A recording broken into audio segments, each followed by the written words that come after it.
အားလုံးမင်္ဂလာပါရှင်ဒီနေ့ full makeup tutorial လေးလုပ်ပြပါမယ်အဆုံးထိကြည့်ပေးပါကြိုက်နေတဲ့ဆိုလို့ရှိရင်လက်မလေးထောင်ပေးအောင်နော်အဲ့တော့ပထမဦးဆုံးတိုနာလေးနဲ့မျက်နှာကိုအရင်ဦးဆုံးမျက်နှာတစ်ပြီးပြီဆိုရင်တိုနာလေးနဲ့ makeup မဲ့လိမ့်ခင်မှာအရင်ဦးဆုံးတန့်ပေးပါတယ်တိုနာလိမ့်ပြီးပြီဆိုလို့ရှိရင်တော့ serum လိမ့်မယ်ပြီးလို့ရှိရင် moisturizer လိမ့်မယ်အဲ့ဒါတွေကတော့ foundation မလိမ့်ခင်မှာပထမဦးဆုံးလိမ့်ရပါမယ်ပြီးလို့ရှိရင် primer လိမ့်မယ်ပြီးရင် full coverage foundation လေးဘယ်လိုလိမ့်ရလဲဆိုတော့ပြပြပေးမယ်နော် UV serum လေးကိုအရင်ဆုံးလိမ့်ပါတယ်ပြီးရင်နှာခမ်းလေးတွေခြောက်နေတဲ့အတွက်နှာခမ်းလေးတွေကို eye cream လေးလိမ့်ပါမယ် eye cream က ESTÉE LAUDER ပါပြီးရင် GLAMGLOW ကနေပြီးတော့ Moisturizer လေးလိမ့်ပါတယ်ပြီးလို့ရှိရင် primer ကို DECAY ကနေပြီးတော့ Pro Filter primer လေးလိမ့်ပါမယ်ပြီးတော့အရင်တော့ပြောတဲ့အတိုင်းပဲ foundation လိမ့်လို့ရှိရင် jawline မှာတစ်ချက်စစ်ကြည့်ကြည့်ပါစစ်ကြည့်ပြီးတော့ဖြည့်ကြည့်လိုက်လို့ foundation က disappear ဖြစ်သွားတယ်ဆိုလို့ရှိရင်ဒါကိုယ့်အတွက်ကြိုက်တဲ့ foundation ဖြစ်ပါတယ် foundation ကိုမျက်နှာနေရာအနှံ့ချပေးပြီဆိုလို့ရှိရင် buffing brush လေးနဲ့လိမ့်ပါမယ် brush က SEPHORA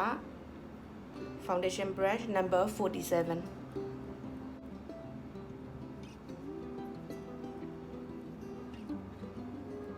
အမြဲတမ်းနေရွက်တွေ jawline တွေ level တွေမမေ့ပါနဲ့ပင်လိုအပ်တဲ့နေရာလေးတွေကိုထပ်ပြီးတော့ဖို့ပေးပါမယ် foundation လိမ့်ရင်တစ်ခါတည်းဟိုအများကြီးလိမ့်တာတဲ့ဆိုင် layer by layer ဖုံးတာပို့ပြီးတော့ကောင်းပါတယ်ဒီမှာ acne scar လေးတွေရှိနေသေးတဲ့အတွက်နည်းလေးထပ်ပြီးတော့ဖုံးပေးပါမယ် TARTE က concealer သုံးနဲ့ light sand ပြီးရင် concealer brush ကလေးနဲ့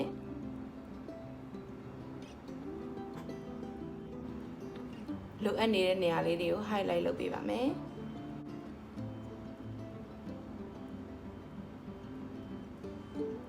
နည်းနည်းလေးလိုအပ်နေတဲ့နေရာလေးတွေကိုနည်းနည်းလေးလိုက်ပြီးတော့ concealer brush ကလေးနဲ့တုပ်တယ်ပြီးရင်လက်ကြွယ်လေးနဲ့ပုတ်ပြီးတော့ဖိပေးပါမယ်အရင်ပုတ်ဆွဲလိုက်ရင် makeup တွေရွေ့ကုန်ပါဆိုလို့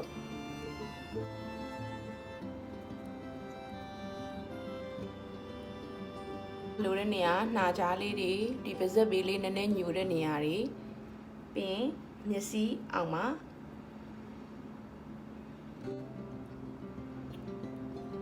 ပြီးဆိုရင် powder နဲ့ချက်ချင်း setting powder နဲ့ချက်ချင်း set လုပ်ပေးပါနှမဆိုရင် crease line တွေပေါ်ပြီးတော့ makeup က align တွေဖြစ်သွားမှာဆိုလို့နော် powder ကို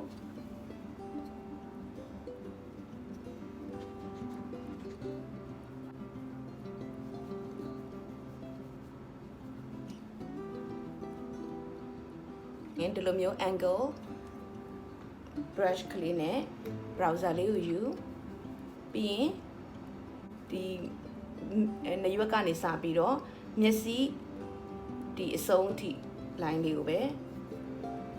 ချပါမယ်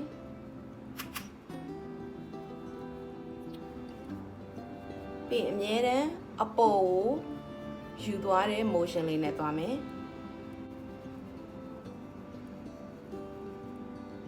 hairline တောက်လျှောက် compact powder လေးကိုယူပြီးတော့ဒီဘက်မေးဒီဘက်ပါယိုးတောက်လျှောက်ကလေးကိုအားဆိုလို့ရှိရင်ဒီမေးယူချထားတဲ့မျက်နှာမှာ control လုပ်ထားတဲ့ဟာလေးတွေကပို့ပြီးတော့ပေါ်သွားပါတယ်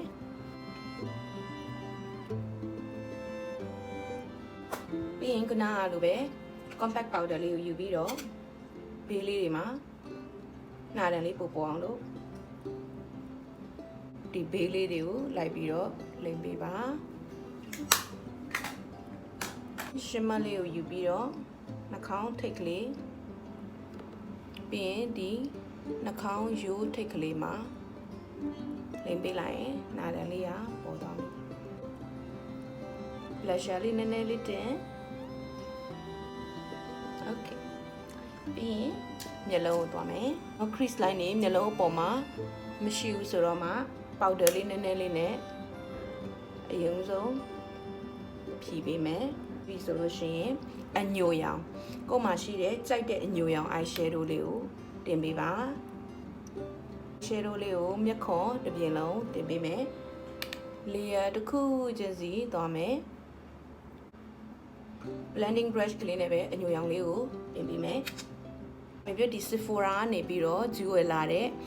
eye shadow အသေးလေးနဲ့လင်းပြသွားမယ်နော်အညိုရဲ့အစိမ်းရဲ့သူကပါတယ်ဆိုတော့အညိုလေးကိုဒီ crease line လေးတွေကိုထည့်မယ် brush ပို့ပြီးတော့သေးတဲ့ brush ကလေးနဲ့အညိုလေးကိုယူပြီးရင်မျက်ခွန်ရဲ့အပြင်ကနေပြီးတော့စပြီးတော့ခြေတယ်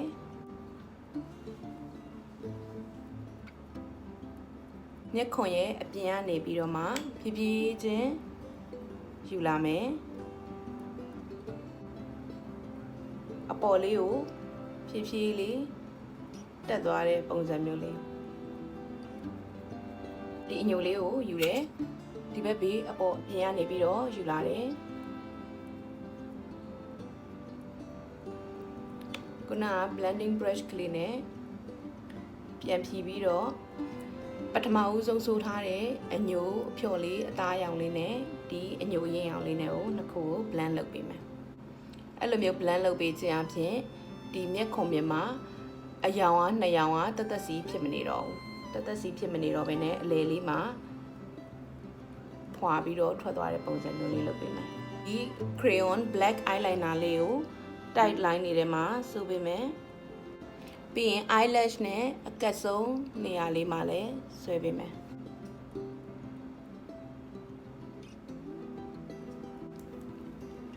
ပြီးရင်ခုနအညိုလေးကိုပြန်ယူပြီးတော့ smudge လုပ်ပေးမယ်เนาะနည်းနည်းလေးခုန crayon black eyeliner လေးနဲ့ပြန်ပြီးတော့ဖြီးပေးမယ်เนาะ eyeliner ကိုခဲတဲ့နဲ့ဆွဲပြီးလို့ရှိရင် eye shadow လေးနဲ့ပြန်ပြီးတော့ဖြီးပေးရတယ်အဲ့လိုမဖြီးပေးဘူးဆိုလို့ရှိရင် eyeliner တွေက smudge ဖြစ်တတ်တယ်เนาะဘေးတွေကိုပြန်တက်တယ်ဒီနေရာမှာအမဲသုံးချင်ရင်သုံးလို့ရတဲ့ eye shadow ကိုမေပြောတော့ခုနကအညိုအရင်လေးနဲ့ပဲပြန်ပြီးတော့ဖြီးပေးတယ်ဒီခါနည်းနည်းလေးထူးထူးခြားခြားဖြစ်သွားအောင်လို့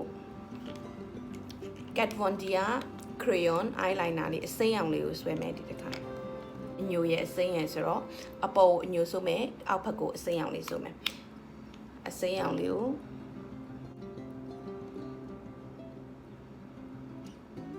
ကြတော့ခုနကအပေါ်မှာစိုးထားတဲ့ဟာထက်တိုတဲ့เนาะဒီလိုမျိုးလေးထိတ်ကလေးတိုတဲ့ဟာလေးနဲ့အောက်ဖက်ကလေးကိုဆွဲတယ်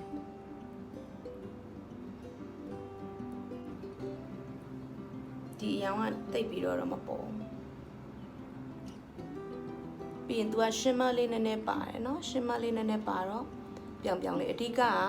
ခုနကဆွဲထားတဲ့ crayon line နေcrayon နဲ့ဆွဲထားတဲ့ဒီ line လေးတွေ smudge မဖြစ်အောင်လို့ပေါ့နော်bleed မဖြစ်အောင်လို့ဆိုပြီးတော့ eye shadow လေးနဲ့ပြန်ပြီးတော့ဖြီးပြီးတော့ထိမ့်ပေးတာ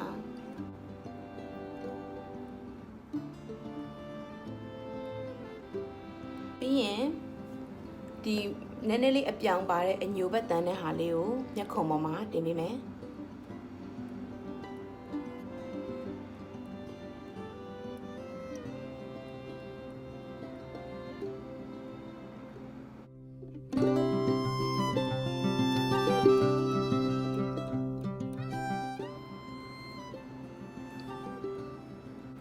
စပူလီလေးနဲ့အရင်ဆုံးဖြီးလိုက်မယ်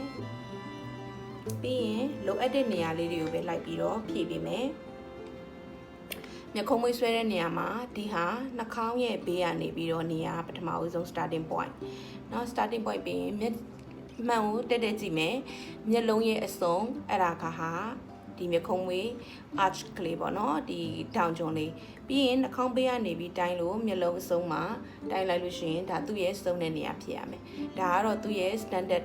theory ပေါ့ဒါပေမဲ့လူတစ်ယောက်နဲ့တစ်ယောက်နဲ့မျက်လုံးအကွာဝေးမတူဘူးတချို့ကကျဲတယ်တချို့ကကြတော့ဆူတယ်နှာခေါင်းကလည်းပဲတချို့က bridge ကပို့ပြီးတော့မြင့်တယ်မေဖြိုးလို့ဆိုလို့ရှိရင် Asian ဖြစ်တဲ့အတွက်နှာခေါင်းကပြားတယ်ပြီးတော့မေဖြိုးမျက်လုံးကနှစ်ခုကနည်းနည်းဝေးတဲ့အတွက်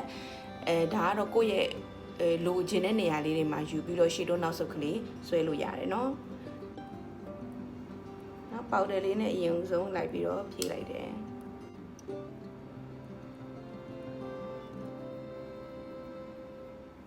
အဲ့ဒါလေးနဲ့အစွန်းလေးတွေကိုဆွဲမယ်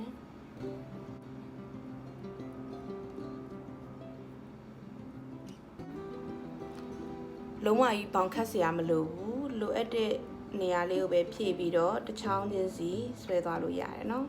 ပြီးရင်မျက်ခုံးမွေးရဲ့အရှိကိုလာလို့ရှိရင်အရှိမှာဘယ်တော့မှတုံးတီမဆွဲပါနဲ့ဒီ brush မှာကြံနေတဲ့မျက်ခုံးမွေးဆွဲတဲ့ brush မှာကြံနေတဲ့အပိုင်းစားလေးနဲ့ပဲလိုက်ပြီးတော့ဖြည့်ပေးပါဘယ်တော့မှဘောင်ကြီးလုံးဝခတ်ပြီးတော့မသွားပါနဲ့အဲ့ကြိုင်ကြည့်ရအရန်ဆူလို့ပါပြီးရင်ဖြည့်တဲ့နေရာမှာလည်း shadow နောက်ဆုတ်ကလေးအဲ့လိုမျိုးလေးဖြည့်ရင်ပို့ပြီးတော့ကြာရှည်ခံတယ်နော်မျက်ခုံးမွေးကဒီ eyebrow gel လေး clear eyebrow gel လေးနဲ့ပြန်ပြီးတော့ set လုပ်ပေးမယ်ဆိုရင်ဒီဘက်အချမ်း eye makeup ပြီးရင်ဒီဘက်အချမ်းလေးလုပ်ပြီးတော့ပြန်လာခဲ့မယ်နော်အဲ့တော့မျက်လုံးချဲလုပ်ပြီးသွားပြီ eyebrow လည်းပြီးသွားပြီဆိုတော့နှာခမ်းလေးဆိုမယ်နော် lip liner ဘာလို့ဆွဲလဲဆိုရင် lip liner ကိုအောက်ကနေပြီးတော့ခံဆွဲခြင်းအပြင်နှာခမ်းကြီးကပို့ပြီးတော့ကြာရှည်ခံတယ်ပြီးရင်နှာခမ်းကြီးဘေးကိုရှန်ထွက်တာတွေ bleed ဖြစ်တာတွေကိုကာကွယ်ပေးတယ်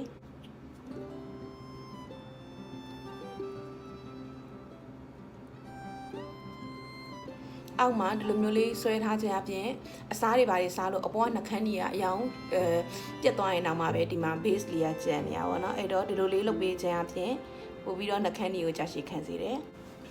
NUDESTIX ကဒီနှာခမ်းလေးဆိုပြမယ်